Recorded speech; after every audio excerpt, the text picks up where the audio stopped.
are the mothers that he took care of? Where are the students that he took care of? Where are the people he helped? Is it that we forget so easily and we're so ungrateful that instead of us to return that help back, we did not do it? I've had people I've helped and they go around telling people I never did anything for them. I've had people who came and the last that I had to feed my family with, I gave to them to go take care of themselves, and you never heard from them again. So I understand how you would sacrifice everything as a pastor.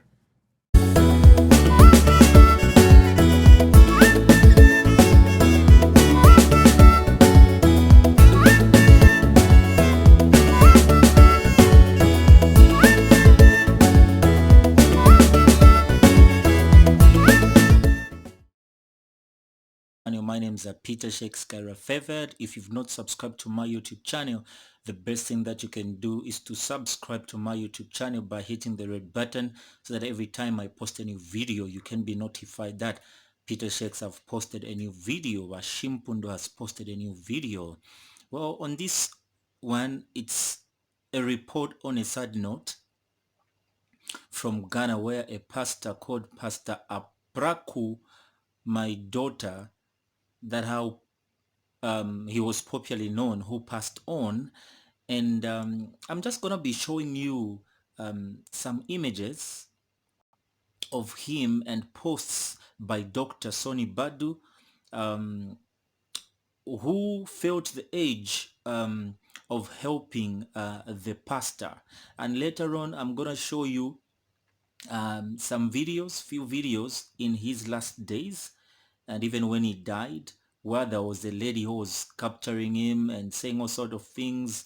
No, you have my money, I'm gonna beat you, just to humiliate him on social media, which she did after she posted. And a few days after she posted that video to humiliate him, he died. But hey, people do not know what depression does. They accused him of being drunk when they actually didn't have even evidence of him being drunk. So questions are like, what if he had felt dizzy and the video was taken few meters away from his house, like a minute or two? So according to the photos and the posts that you're seeing, yeah.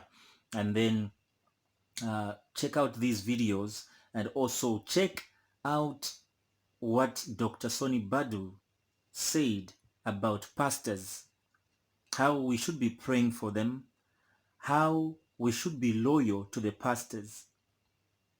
Check out the video of the late pastor and also what Pastor Sonnie Badu said about disloyalty and loyalty, and how we should be careful on who to trust on this earth. Check out the videos and catch you on the other side.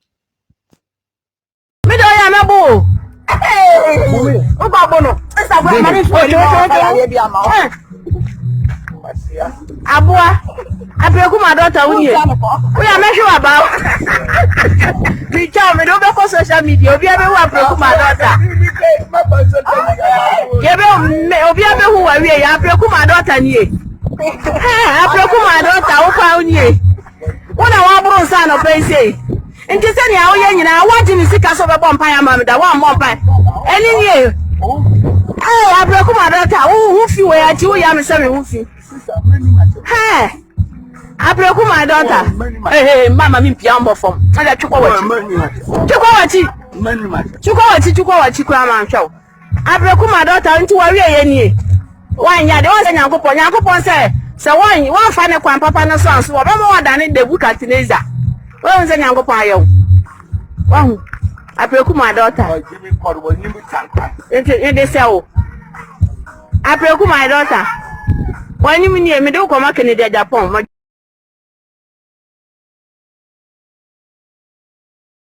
No crese onwuye na no de akoda enti no na 3 days we ni baaye no na me sia me kura me hu ye enti me call social media no na me hu se no kre ti na me kwa kra me woka mo na obi frɛ me se Sonnie Badu Instagram o se o pese obu ayeja na me si o ma ti me tika mu ti me kwa me kwa ko cheki na mahwe nti metika no na me friend ne ba pani no aya me ne kasa me friend na me se ma me ko Instagram na check Sonnie Badu na obi hu check ye no hu ye say yampa nurse we nja information bia na me si onhwe ne ye nti ampa nso hu ye bibia pepepe nurse yo omo ba ha se no mo ba nti omo ba ye nurse yo me hu na ba me fi akra ba na me ko bibia ne na fofo no me hu no ti ne ba pani ne ba na sadia okohwe de mu ahwe okoye no na ejada ho anaje say free anopa no nyina na monye hu no enda the whole day me ni kura nhye no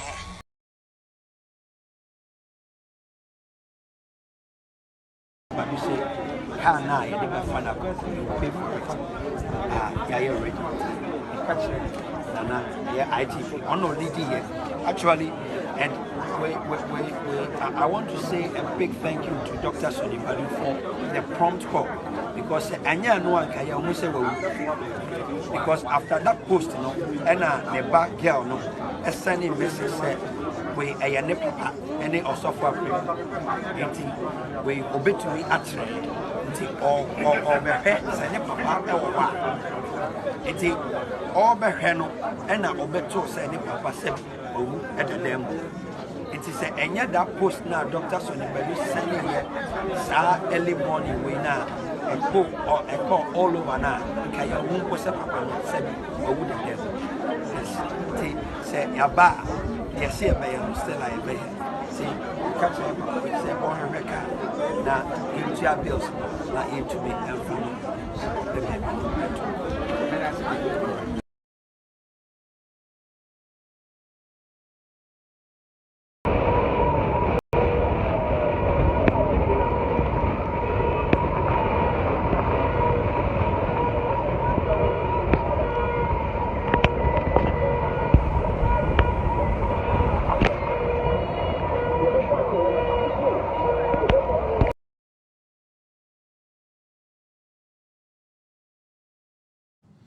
It was very sad, but I want us to take some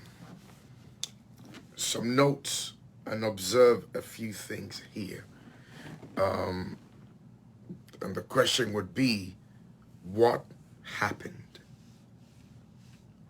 What happened? You know, I'm just getting to know this man of God. I've heard about him.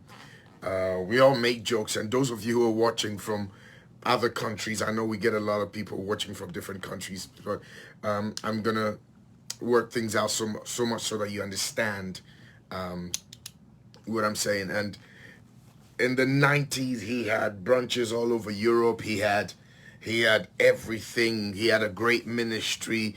In fact, it was this morning that I saw in one of the videos, he was healing and doing a lot of deliverances and everything. Something is just not right. He died a lonely man. Something is just not right. Something is just not making sense. He died a lonely person. And you don't have to be a pastor to take this from me. Just think about it. Let's look at life. Let us do dissections of life. He's been a blessing to thousands of people all over the world, in his country. But he died a lonely person. His last few days on earth, in fact, there was an already false news that he had died, and he had to be interviewed to declare that he's not dead, he's still alive. I'm still alive, I'm not dead. And I was watching his interview, and said in the hospital, the patients that were sitting by him, were laying by him, ended up dying on the left and on the right, and he's alive, he's kicking. And that was the interview he did, I think 2 weeks ago before his demise. But he died alone. Even down to helping to get an ambulance to take his body. My son only chanced there. My son got there, And when he realized that there was no one to pay for it, he said, yeah, we're going to do it. And he called and said, Papa, I said we'll do it. And I said, okay, if you said it, then it has to be done because you're representing me. But he died alone. I always say that everybody needs two mentors. Oh, he's given out 300 cars. He's given out 300 cars. Mr. Felix is saying this person has given out 300 cars. Wow, wow. He died alone. He's given out 300 cars to people. I heard that he helped a lot of people travel. He got their ticket for them. He died a lonely person. Halfway down the line, I heard his wife left him. He died a lonely person.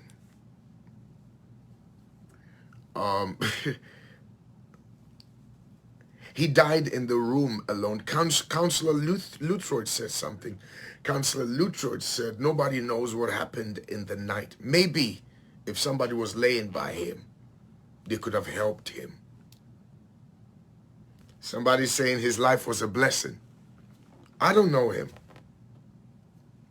but he died alone. Matter of fact, it looks like he died 3 days before. And nobody even thought, let me go check up on him. He died alone.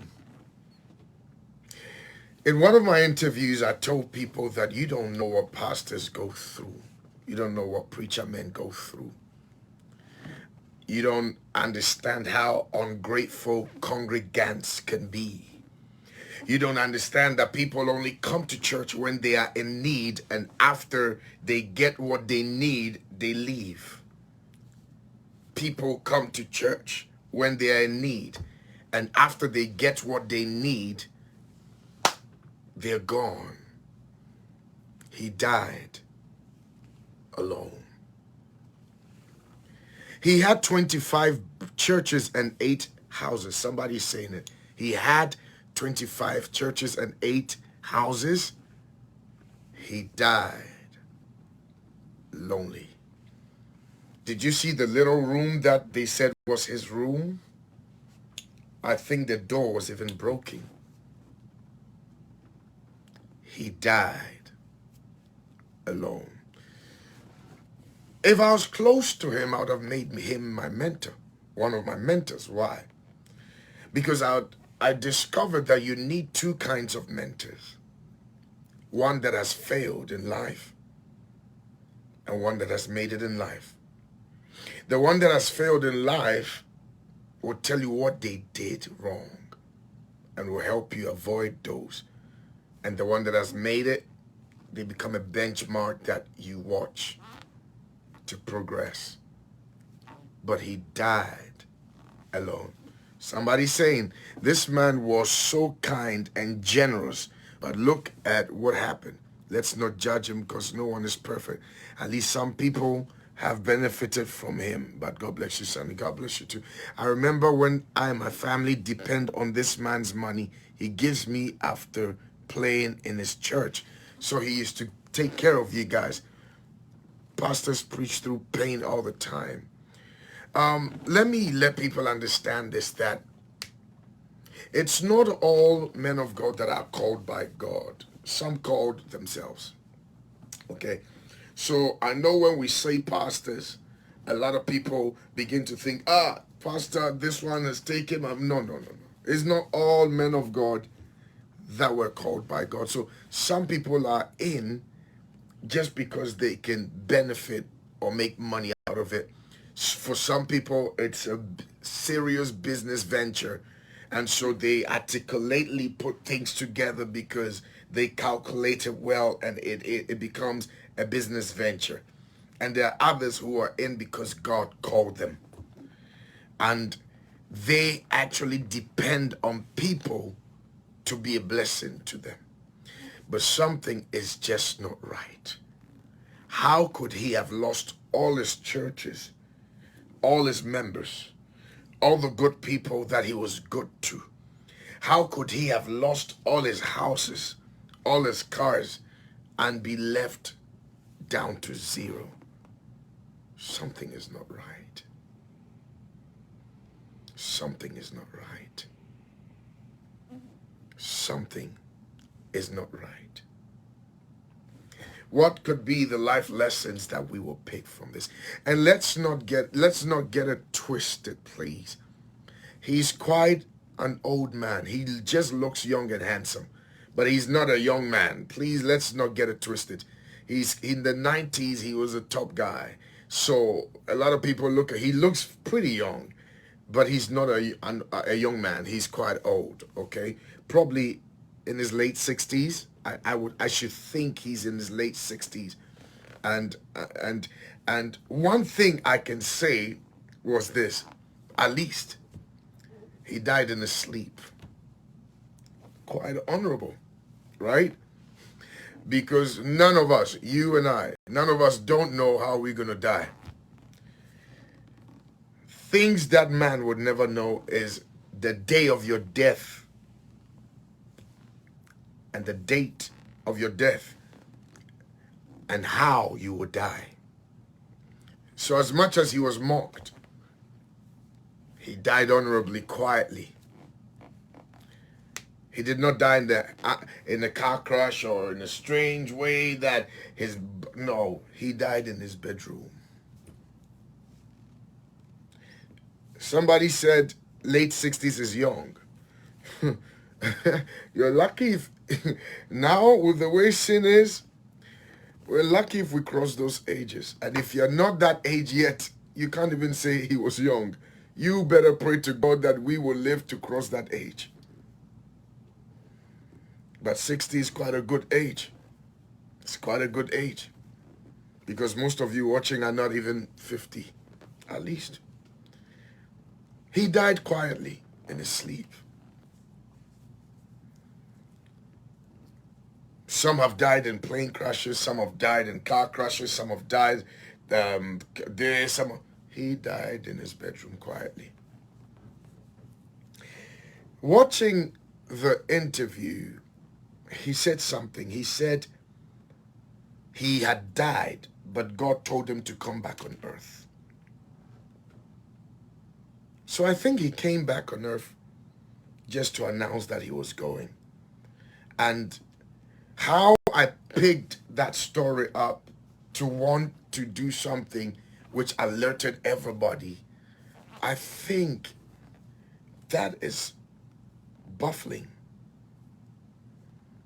Because when you listen to his interview, he had died. He said he was dead. He was actually describing how death is.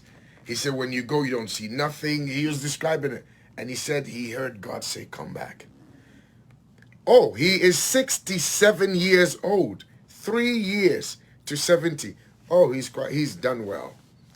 So he's quite older than some of these pastors we call Papa and General. He's 67. 67. Thumbs up. 67. He's done very well. He's done very well. 67. He's done so well. He's quite older than some of the fathers that we know of. So he's an old man. He's not a kid. He's not a kid. He's not a kid. He's been around for a long time. But he died alone. Where are his sons, spiritual sons?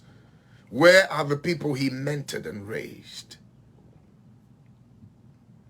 Where are the mothers that he took care of? Where are the students that he took care of? Where are the people he helped?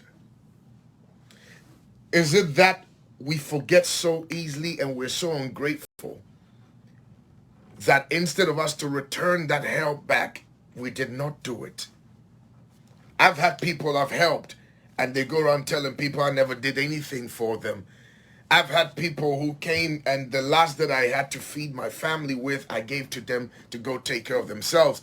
and you never heard from them again. So I understand how you would sacrifice everything as a pastor, hoping that somebody will be grateful and nobody will come and say thank you.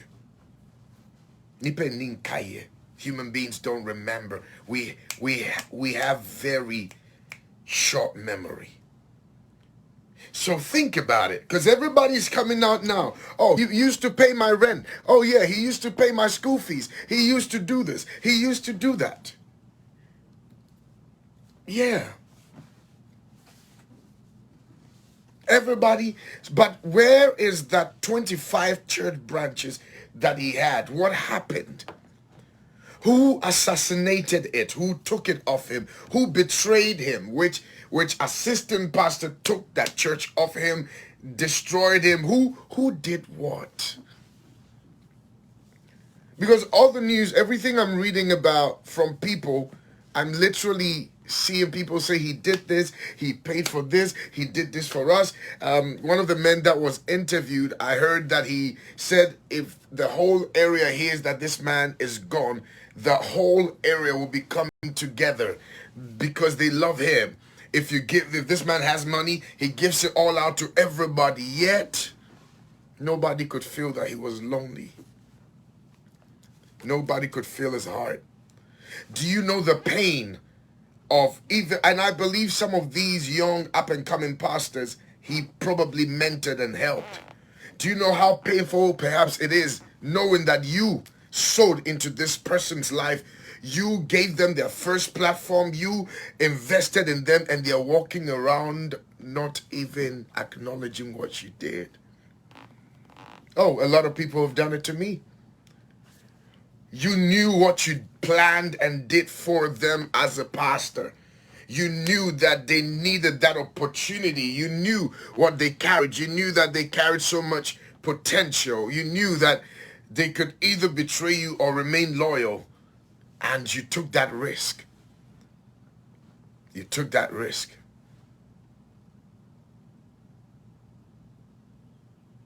He sold his house to pay for someone who was going to prison. Wait, Kwame King, did he do that? So he sold his house and paid for someone who was going to. I hope the information, Mr. Kwame, I hope the information you're saying is true. So this man, once upon a time, sold his house to pay for somebody who was going to prison. I'm now going to tell you how depression works if you don't understand. I need the Kwame, come back again. I need to understand. This pastor would sell a house to bail somebody. I need to understand. I need to understand. I need to understand. Wow. Yet, he went through so much pain. I know a lot of pastors did help him. I know that. I also heard about that. A lot of pastors were trying to help him. And I saw that one time, one of the pastors blessed him with a car. And one of the pastors blessed him with a car. And I saw him kneeling down to thank the pastor for blessing him with a car. But do you know how it feels to once upon a time be doing something and you lose everything and now people are doing it for you? That could lead to high blood pressure.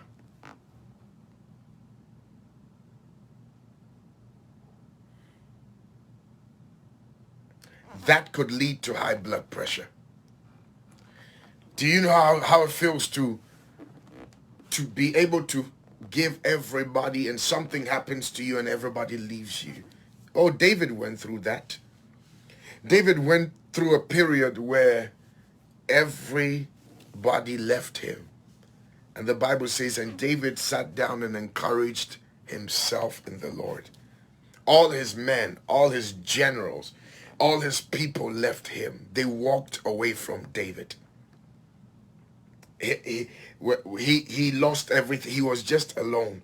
And the Bible said, and David encouraged himself in the Lord. That means that he was so lonely that he told himself, it is well. It is well. He had to tell himself, hey, David, come on, you can do it. Come on, you can do it. But guess what? It's not everybody that has that spirit and anointing of David to tell themselves they can bounce back. It's not everybody that has that natural, relentless spirit to say, I'm going to do it back. Some people hit the ground and it's hard to bring themselves back. Especially when you're looking up and those who you supported and loved are the ones hitting you down on the ground. The worst thing for a hero is for you to fight every battle and the immediate family around you are the ones that are bringing you down, are the ones that are constantly insulting you. The most painful thing in life is a hero when you work so hard and the immediate people who have to encourage and push you, they are the ones that will walk away from you. Yet, when you had it, they were the ones that was enjoying. The worst thing in life is when you make mistakes in life and those who you lived for will hold your neck and punish you for that. Yet they were the ones you took every blow for. It's not everyone that has that capacity to recover. It's not everyone that has the strength to recover. Look at the age he's at. Let's just say he struggled in the classroom, and some of you, the reason why people call him Apraku, he was in Germany when all his 25 branches. Oh, so he was in Germany when all his 25 branch pastors ganged up and changed the names of his church and made it theirs. Okay, there you go. So he traveled to Germany and all his 25 branch pastors teamed up and changed the names of his church that he worked hard for and made it theirs. Recently, a man of God who was mentoring another man of God. And the most painful thing about ministry is when you're mentoring and impacting and the very person that you trust will take everything and go. So they, just like they did to Kwame Nkrumah. When Kwame Nkrumah was in, I don't remember what country he was. He came back and they told him he's no more the president. This man was in Germany, had traveled to Germany, and all his 25 branch pastors ganged up and took everything of him. That's what brought him down. And I've seen it several times. I have a pastor friend who trusted another pastor friend in South Africa to take care of his church. He traveled to Australia. By the time he realized, the pastor had told the members in South Africa that this bishop is evil. If you talk to him, you die. So now members were not talking to the pastor, and this guy took the church and changed the name. So they broke him. Wow. They broke him. And look at his age. When and how is he going to start again? The most painful thing in life is when you don't have loyal people. That's the, and those who took those who took the churches, I also blame their wives. So none of your wives could advise you that don't do what you're doing. Don't do it. None of your partners could tell you that, no, it's somebody's hard work. Don't do it. They've cursed themselves.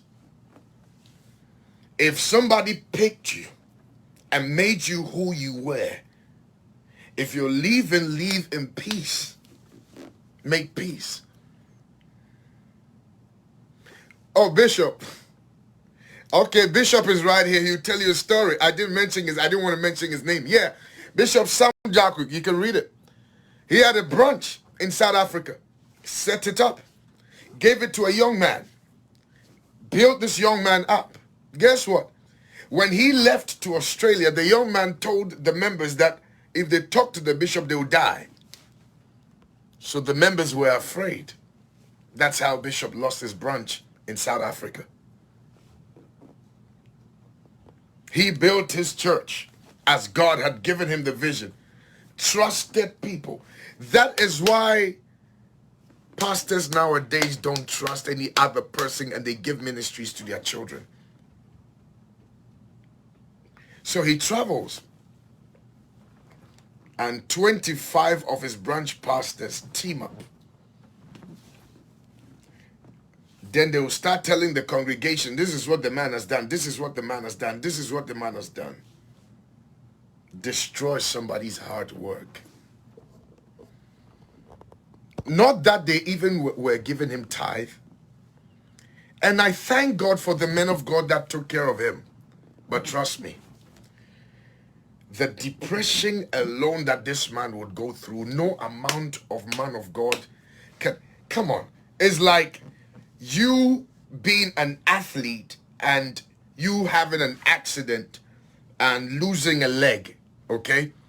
And this is what I need to explain to people. It's like you being an athlete, agile, sharp, and then you have an accident and you lose your leg and you can't do what you used to do again. No amount of love, no amount of care, no amount of love, no amount of... Somebody said they're making a family church. I'll explain it to you, Precious. I'll explain it. You just heard what I said. He trusted 25 people. Open branches. They took it off him. If one was his sons, his biological son, do you think 25 would have succeeded? At least 10 of them will go and 10 would stay. So now every pastor or most pastors are afraid. Because it's a lot of hard work. A lot of work to put a church together. To put a church together. It's a lot of work. You have to be praying, you have to be sacrificing. And sometimes if you don't have a wife that will stand by you and with you in your times of challenges, anything you do wrong, they will capitalize on that and say, we're gone. So men of God, be careful. Or up and coming men of God, or up and coming young men, be careful of the wife you choose. Be careful, because they are the chain, they are the bridge that holds you. And if they walk away, sometimes you might not have the strength to recover. You might not have that strength to recover. But how painful is this? 25. So no amount of, oh, we put him on a monthly payroll, we do. No amount of that will please him. Trust me. It's like he appreciates it. That's why he would give those monies out to people. That's why he would give it out to people. Because it's not money he needs. And Counselor Lutroid said it. It's not money he needed. No. It's the pain he went through. That in that period where he lost everything, not even one person stood by him. Not even one. I remember a scenario like this happened to a pastor way back in West Africa. His trusted pastor took congregation out, and the kind of people that he took out were those who had money. The pastor almost had a heart attack. Literally had a heart attack. Literally had cardiac arrest. Literally could have died. Could have died. Because sometimes men of God trust too much. We trust 100%. My father has had his fair share. That's why I understand. My father went into transportation business and chose his pastors and gave them this business. They destroyed my father's business. They destroyed it. Destroyed the transportation business. Took the money. So I know what the man went through. I know what he went through. I know. And it will never be well with them. Whoever plotted evil, let's take this off him. It's called the Luciferian spirit. That's what Lucifer tried to do, take over God in heaven. And that spirit, I've preached about it, that spirit is still on earth. That spirit still exists on earth.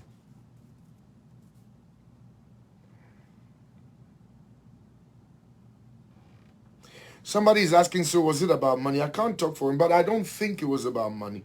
And Counselor Luttrell said the man was never in lack or in need of money. So another person would ask, what about his state, his situation? It's depression that got him there. It is his depression. Trust me. You don't want to know how it feels to be depressed. You don't want to know. You can start drinking, you can start when you're depressed, you don't want to know. Because you want to sit down and ask yourself, what did you do wrong? Sometimes you look at a video and wonder, that was me. And this is me now. What did I do wrong? And that young lady that was taking a video of him, you heard what she said. Apraku, wupenye. In other words, is this really you? That was why he would hardly go out. Not that he didn't want to. That was why he would hardly go out. That was why he would hardly step out. Because of the pain he went through. I'm a pastor's son. I vowed never to be a pastor because I saw what people did to my father. I vowed never, ever, because I saw what people did to my father. Pastors care for their congregation. One of the ladies who were in our church, Rock Hill Church, when we moved, decided not to come, but will call me at 3 a.m. to say she feels there's movement in her skin. 3 a.m. I even had to block her line. 3 a.m. There's movement in your skin. Then when you don't pick up 3 a.m., she'll call again and say it looks like she's experiencing witchcraft. Yet you have left the church because of distance. Pastors go through so much. Sometimes when people come for counseling and say, Papa, this is yours, by the time I leave, I've given everything out. So my head of protocol will tell them, if you have anything for Papa, give it to us. Because by the time you leave, I'll be doing counseling. Somebody will come and bless me. Papa, this is, say, $300. The next person that will come for counseling needs $200. I'll have to take it and give it out. I'll be doing counseling. Somebody will bring maybe $1,000. By the time you realize that you've promised somebody $500 because they needed to pay their rent. You promised to send somebody, okay, here, take it. Yeah. Yeah. Now he's dead and gone. But he died honorably. He at least announced his name one more time honorably before he left. And he did something spiritually that had to provoke some of us to at least honor him. To at least honor him. So now the world is talking about him. I saw people crying now. And those who are in that area crying, I think they loved him genuinely. I think they loved him genuinely. I saw people around him crying. Yeah, I really believe those tears were for real, because they loved him in that area. I don't even know what area that was. Was that in Accra? Where was that? But we must all learn from this. Surround yourself with people you can trust. And when you can smell them that they cannot be trusted, get rid of them. Surround yourself with people who will never betray you. If you want to be successful in life, then surround yourself with people you know will never betray you. People you know will never walk away on you. People who will stand with you through the test of time. To a lot of men of God out there, don't be in a hurry to establish branches and to prove a point. Because you need to know whoever you are establishing the branch for. Being in a hurry will make you end up not knowing people really well. Being in a hurry to say I have 10 branches, I have 15 branches, I have 21 will make you make decisions and put people in charge of things that you should have taken your time. Even if you have to have that one, oh, he lived in Kaswa, okay. Even if you have to have that one church that you take time to build, you take time to build, you take time to build. Build that church and make sure that you have built loyal people. Loyal people that when others are calling and trying to bribe to bring you down, they say, hold on, let me call my father right now. Let me call my mother right now. Loyal people that when they, like Noah's children, one saw him naked and exposed him. One saw him naked and covered him. When he woke up, he said, who saw me naked? When they said it was his youngest son, I thought because he was younger, he would escape a curse. No, he didn't. He cursed him. So the problem here is we end up trusting so many people so easily that we hand so much to them. Yet they are the ones behind the gun, waiting to pull the trigger. That's where the problem is. Even in businesses, let's not worry about what killed him, poisoning. Let's not worry about that. Let's see the process that got him where he is. Even in business, a lot of businesses have crumpled down and crushed down because we trusted people so easily. When you come around me, I have people that have worked with me 14 years, 15 years, 10 years, and they're still around. Because in this season, you can't trust anybody. In this season, you cannot trust anybody. You cannot trust anybody. In fact, trust is tested. The foundation of your trust must be tested. There are a lot of people who blackmail people. No. The foundation of your trust must be tested. And guess what? Whatever you've done to somebody, it will be done to you. If it's not done to you, it will be done to your children. So be careful. Whatever you've done to somebody, thinking you were smarter,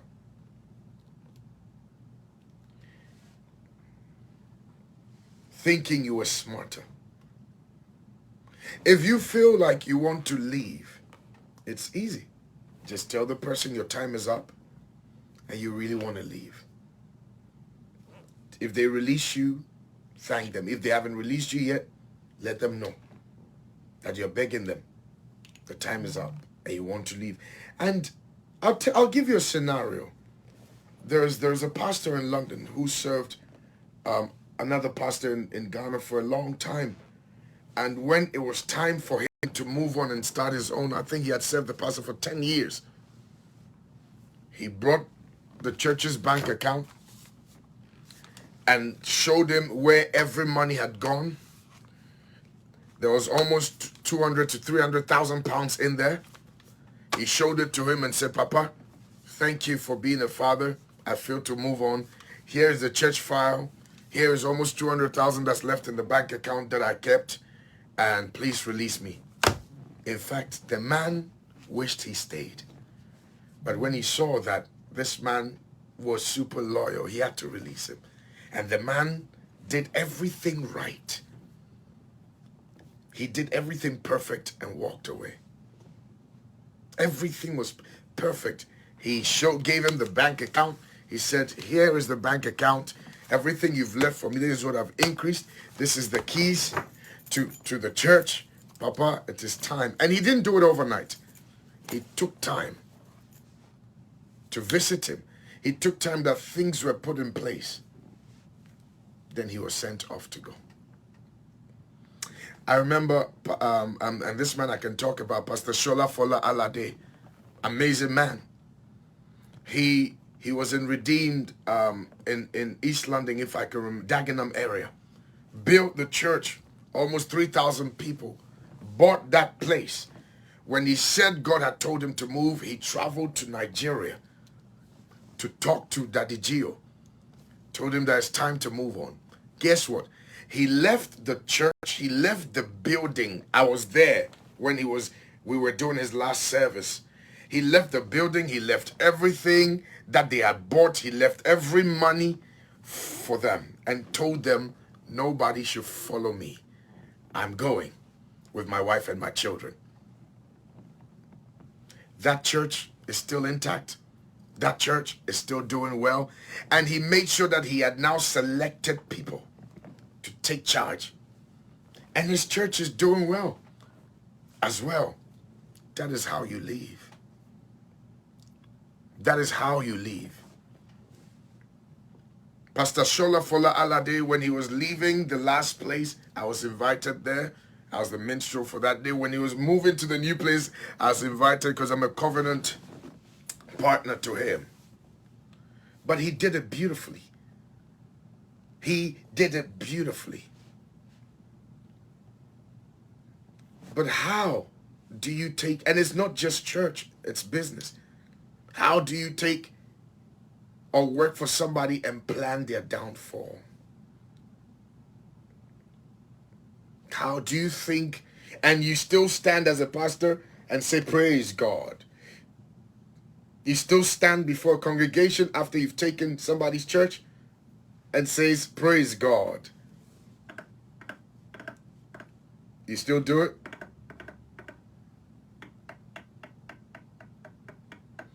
It is well. For me, lessons we must learn. Do not trust people easily. Do not trust people easily. Number 2, I think that as pastors, it's always good to establish businesses outside church so you don't fully depend on the church. Because if you fully depend on the church, when you lose everything, everything goes. Number 3, carefully select people you want to trust. Carefully select them. Don't just get up and pick anybody, or somebody will come and speak good grammar and tell you what they know and you're like, yeah, you come. No. Carefully select who you want around you. May his soul rest in peace. May his soul rest in peace. Most Christians don't understand the word Christianity.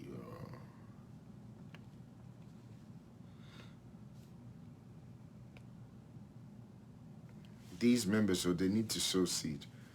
If a member doesn't understand why they must sow seed, they don't have to. They can only sow seeds when they understand why. When they understand why. But church needs workers, that's why. Well, if you can't trust any worker, do it yourself. Doctor, you're giving us deliverance. If you can't trust any worker, do it yourself until you can trust somebody to do it. When will your children gather again? Absolutely. I'll tell you, Pastor JJ is right here Jeremiah Koliego. Pastor JJ is my youth pastor. Let me tell you how I picked him. We went to the same school in Ghana together. We've known each other going almost 25 to 30 years. When I came to Atlanta 6-7 years ago, he said, anytime you're here, I'll be your first church member. And when I got here, he was the first church member. When I realized that he had other capacities inside of him, I started training him. Pastor JJ has nowhere to go. Pastor Jeremiah has nowhere. I know he has nowhere to go. Pastor Lady J drove all the way from Long Island to come. She has nowhere to go. She'll tell you, I'm not going anywhere. Pastor Morgan, they have nowhere to go. I've been around for a long time. So you can smell a criminal when you can smell them from afar. You can just smell them. And I've had some people. There was this lady who came. Now I'll tell you the story. There's this lady who came to church, said God sent her from Florida. She said God sent her from Florida.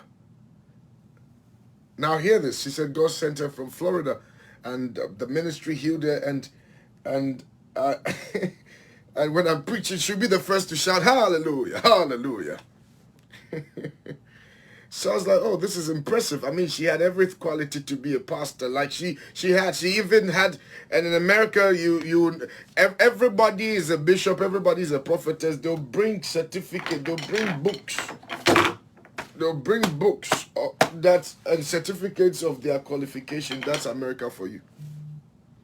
America, they'll bring you books, certificates. They'll bring you, they say, this is who I am. This is my certificate for prophecy. Who told you need certificate for prophecy? This is my certificate for evangelism. This is my certificate. And if you don't use discernment, you give them a position. But this particular woman, when I'm preaching, she'll be the first to cry. Hallelujah. Hallelujah. Guess what? One time I looked at her face and I knew something had entered her. Not knowing that another pastor who claimed I'm his son, idiot, you don't know me from Jack, started talking to her to assure her that they were going to establish a church in Atlanta.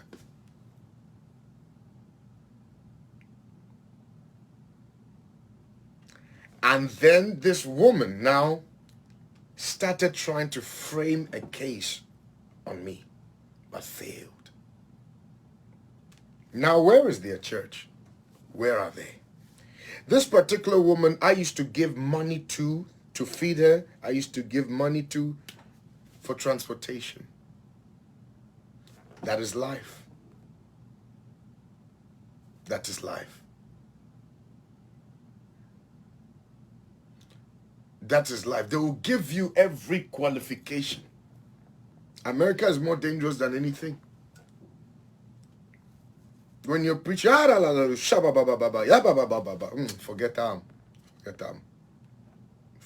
them. Forget them. Them they lie. Them they lie.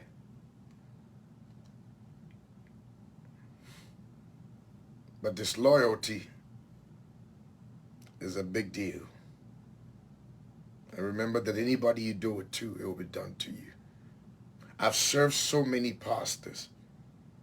Dr. Lawrence Tete would tell you, we were chatting 2 days ago, he would tell you,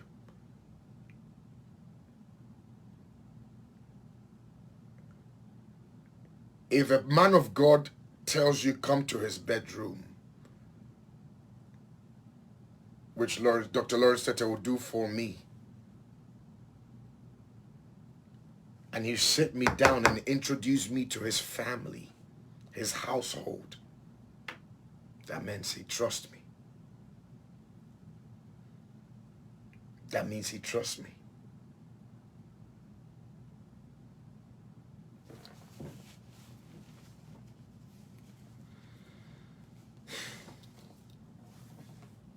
In business, it's true.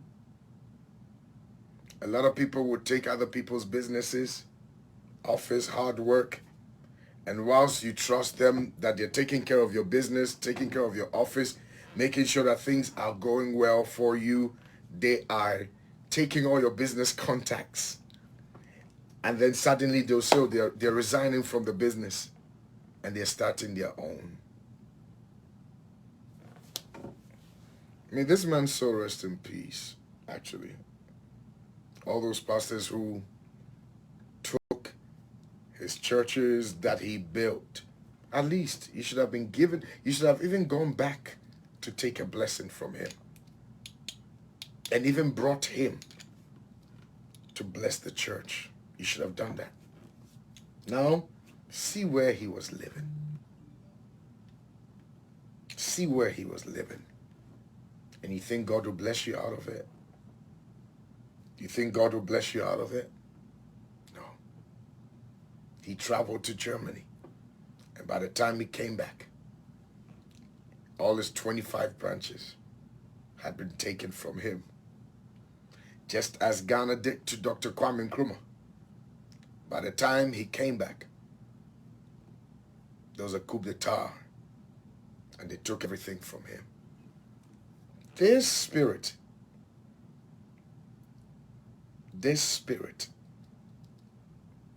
of pull him down must be killed. A lot of fathers in Ghana especially, well, it's everywhere, are bleeding out of betrayal. It's everywhere. But this sickness in Ghana, it's sickening. It's sickening. A lot of fathers who took time and invested in people, they took it and gone. Dr. Kwame Nkrumah, we celebrate him, first president of Ghana, Osofo Kwame Nkrumah. What did they do to him? He traveled. There's a picture whilst he was shaking them saying goodbye. I heard in the picture, Kotoka was the one that rallied for Kwame Nkrumah never to come back again.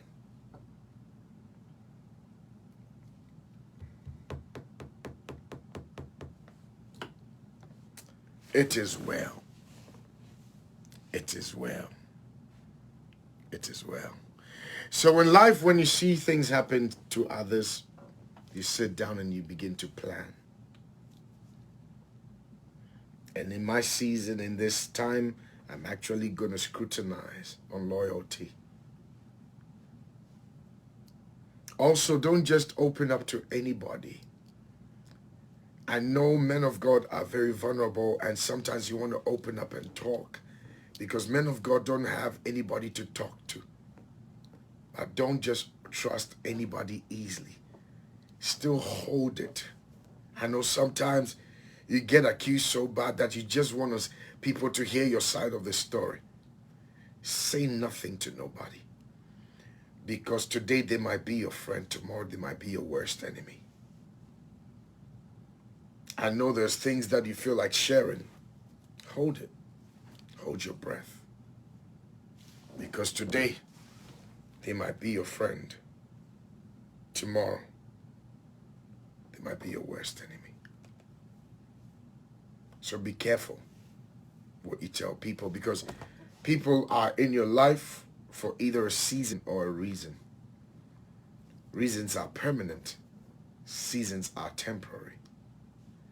People are in your life either for a reason or a season. And look out for the signs. When someone loves you, they don't threaten you that they will leave you. Everything they're leaving you, everything they're leaving you. Once they say it 3-4 times, take note and put your house in order.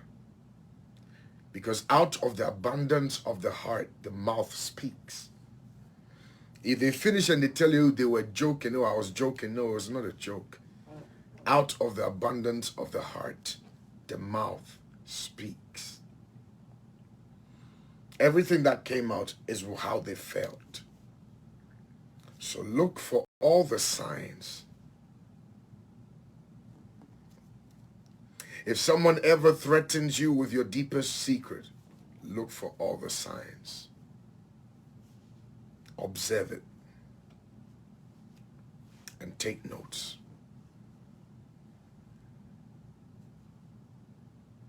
Friends today could be enemies tomorrow. And when you fall out, you now begin to think, oh God, I told them this, I told them that. Let's just be careful. It's not every close person around you that's really in your camp. Absalom did it to David. His own son wanted to kill him. But when God has called an anointed, and you touch that anointed, it doesn't matter how close you are. It could be a son. God will strike. In the video, a woman said he owes him that money. Now he's gone. He thought you were disgracing him. Whatever we all can do to give him a befitting burial, we'll do it. But it's sad. Today he's no more. Bishop, I love you. Today he's no more. Now, whoever took that video, I believe she was even standing amongst the people. Are you happy now? You thought you were disgracing him, but you don't know his story. Don't judge anybody if you don't know their story. Don't judge anybody if you don't know their story.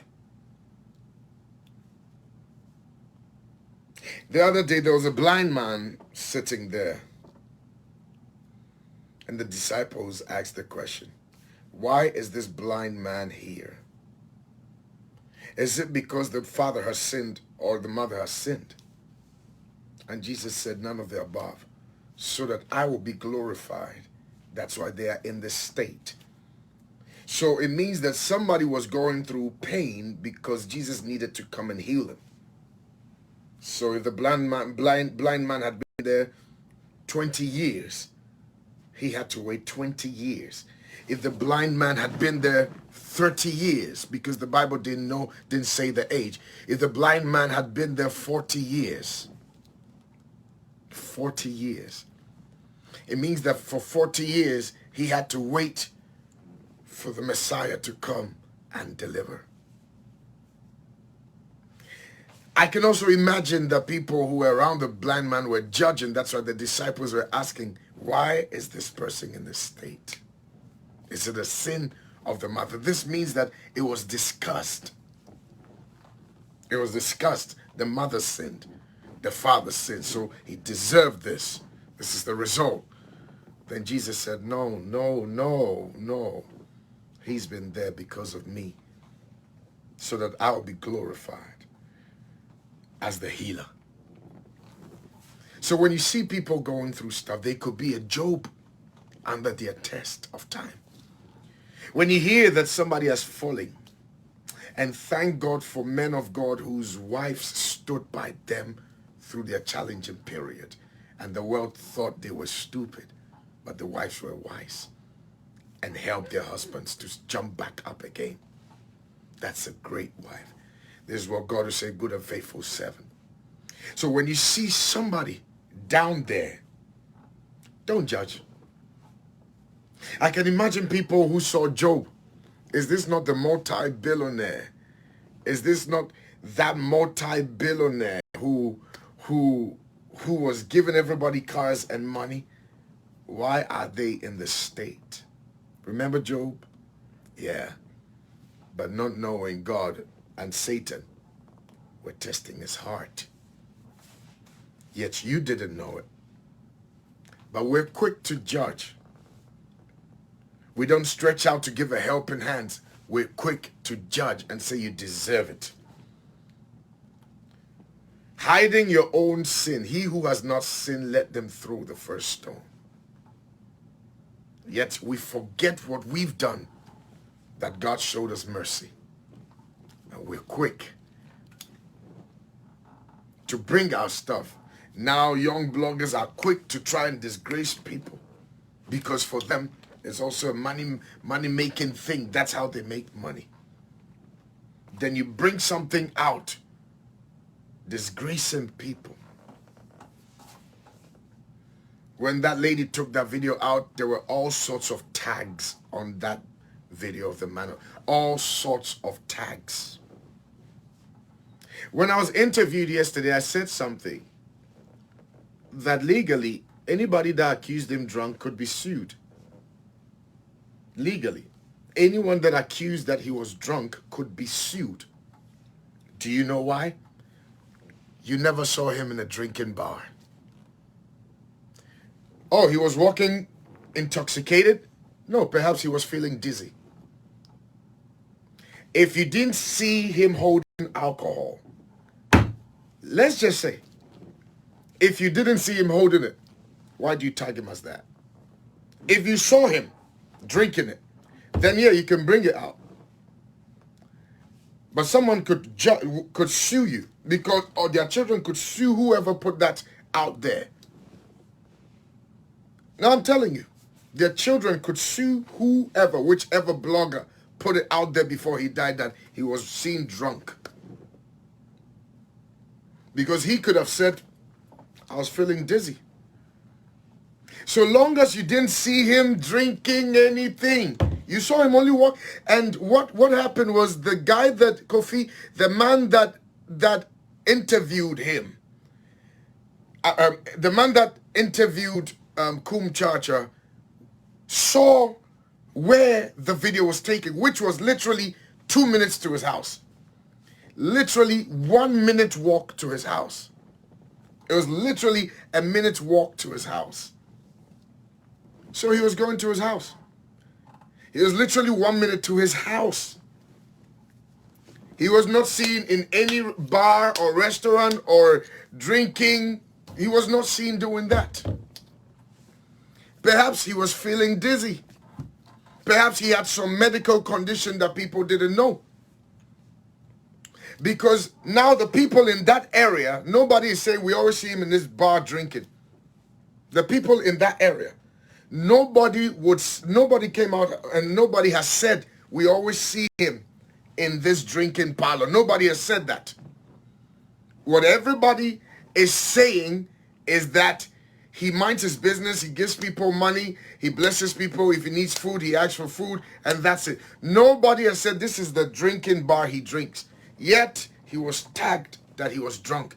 What if because of his medical condition, he was feeling a bit dizzy and trying to make his way home? Yet bloggers were quick. He was diabetic, right? Diabetes suffers dizziness. So what if when he saw that that story had gone viral, he was hurt because perhaps that's what happened. Yet bloggers were quick, and this advice goes to bloggers. They were quick because they wanted to take traffic. They were quick. Drunk pastor. You didn't see him in there on the act. You did not see him in the act. Any lawyer can pick this up. Anybody can pick this up and sue any blogger that came out to do this. Any blogger, and the dates are there, so you can't even change it. The dates are there that when you put the blog out that Apraku, my daughter, seen drunk. When you didn't see him in a beer parlor or alcoholic, you didn't see him. Yet he's diabetic. He was 2 minutes to his house. For all you know, he was struggling to walk. He was struggling to walk because if that was his area, and I'm hearing that he's loved in that area. I heard that everybody loves him in that area. Everyone loves him.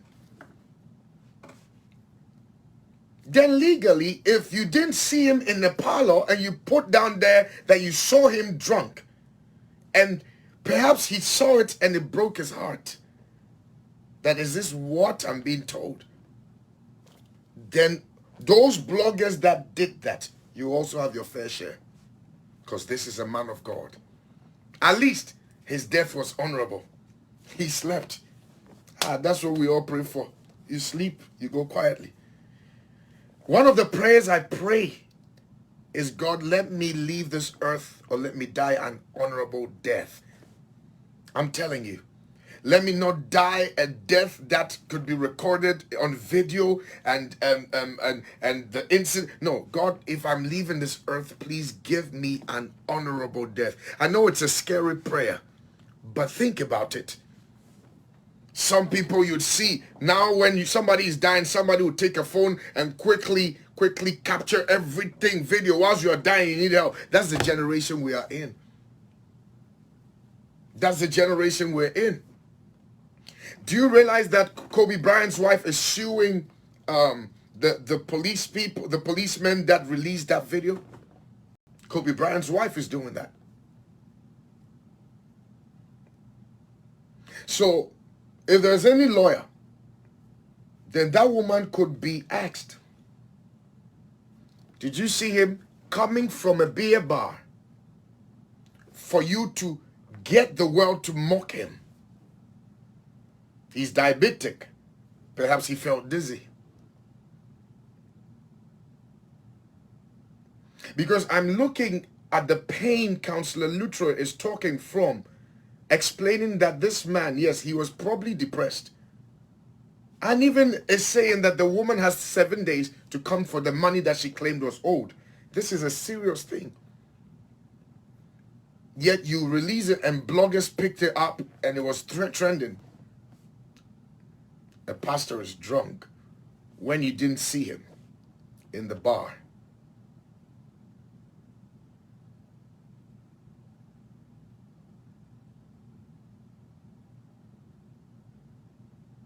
This, I'd advise bloggers who put it on there.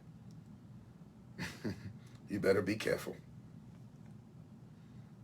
Because in this season, I know blogging is a new thing now. It's good. It's very good. It's a new thing now. You can make good money out of it if you carry integrity. You know, if you give real good story, you can build your fan base on social media, and that means that people can advertise with you. People can send businesses through you, and you can make money, because now we're getting into that new millennium. It's understandable. But bloggers, please be careful. Because that story, what if any of his children picks it up and says, whichever blogger put that my father was drunk, I will sue them. Because he was dizzy, he was not drunk. What would you do as a blogger? What would you do as a blogger? And they have proofs that you put it this day, 2 days before his death, and you use the word drunk. What if a lawyer even picks it up and says, because of this? What if some of the children that he blessed, or some of the people he paid their school fees, and one has become a lawyer, and that one decides to chase all bloggers who did that? You'll be in trouble. The bloggers who put that out will be in trouble.